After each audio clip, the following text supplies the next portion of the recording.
Hi, please leave a message and I'll get back to you. Hello. Hey, Pops. Hi, how are you doing? Good, good. You got some Swiss chard that I can come and grab? Yeah, come and get it. All right, I'm coming.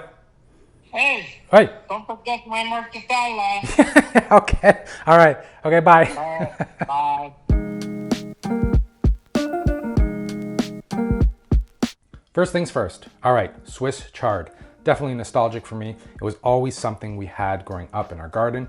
Now, this garden isn't as big as our old one, but it's still great to see my pops keep up with having one. Now, this recipe is all to taste, so as much or as little as you like of each ingredient. So grab some Swiss chard from the garden, if you grow it, or go to the grocery store. You can even use rainbow Swiss chard, and you're just gonna wash and dry it. Then you can remove the leaves from the stalks and finally chop up the stalks and the leaves separately. Now, depending on how thick the stalks are, because they're gonna have to go in first to cook, you can just chop everything up together.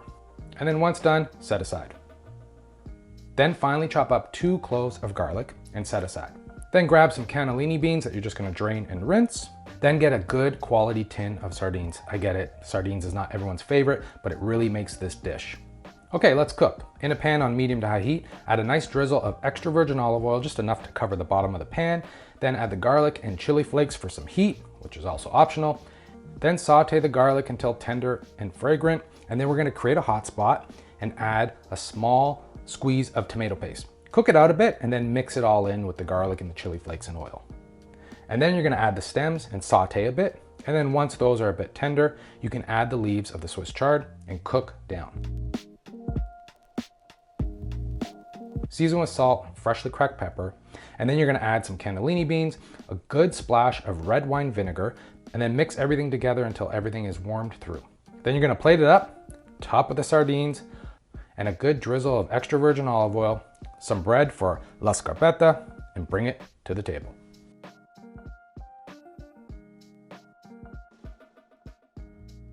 All right, so this is what having a garden is all about.